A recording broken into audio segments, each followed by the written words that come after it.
Hello, friends. I'm your host, Dave Layton, and welcome to Signs of Our Time, discovering America's heritage, one sign at a time. This podcast is designed to provide the story behind the story found on America's roadside historical signs.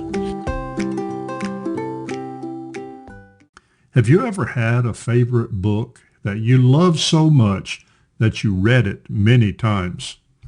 Well, such is the case with me. In today's episode, I want to talk about one of my favorite authors and my favorite book of all time that was written by him.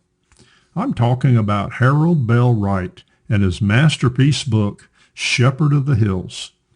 Harold Bell Wright was one of America's favorite authors for several decades in the early 20th century. When I was a young boy, our school librarian, Mrs. Livingston, taught us a class on vocabulary. Believe it or not, it was an interesting class. We learned how words were formed and how to understand words by their prefix and suffix. Little did I know that I would someday make a career from writing. But the best thing about the class was that each week, instead of teaching us about words and such, Mrs. Livingston would read aloud to us from Shepherd of the Hills. I was fascinated with the story. We were living in northwest Arkansas, not far from where the story took place in Branson, Missouri. It fed my imagination. I could visualize each character and feel the emotions of the events in the story. I've since made it a point to read the book at least once a year. I even gave a copy of it to my future wife as a Valentine's gift. After it was first published in 1907, the book sold over 1 million copies. For that time, this was an amazing testimony to its popularity. The book is also credited with creating widespread interest in the Ozarks, and today, Branson, Missouri remains a favorite for tourists.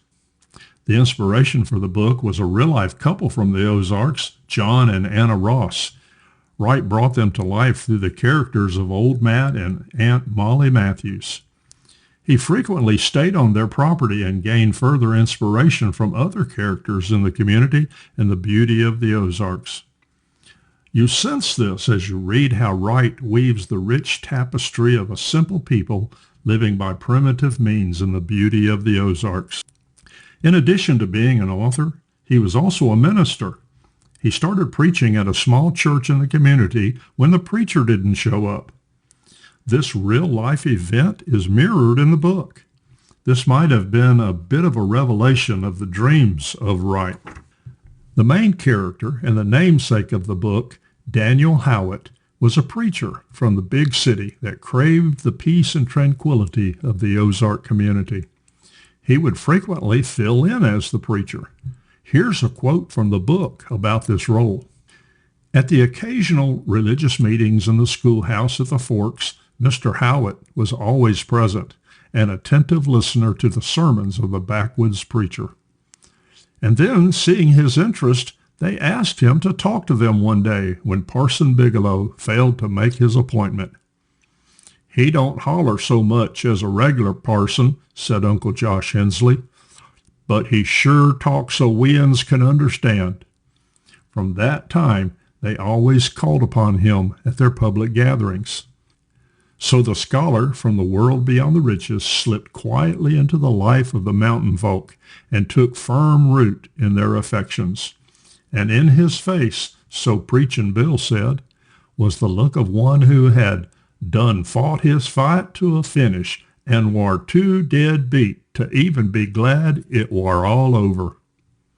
I love the rich and colorful language Wright captured in the story. Harold Bell Wright eventually left the ministry to become a full-time author. He lived in several cities and traveled quite a bit. He would stay for a while in a location and use it for the settings of his novels. He was born in Rome, New York on May 4, 1872.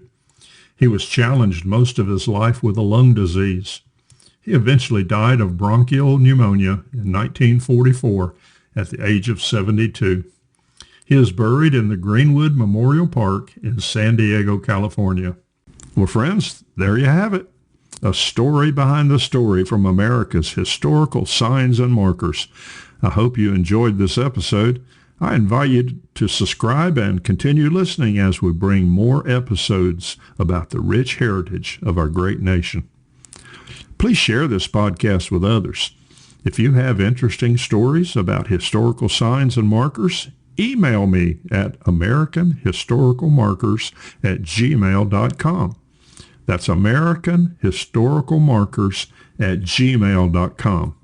Maybe your story behind the story will be featured. I'm your host, Dave Layton, and thank you for listening, and safe travels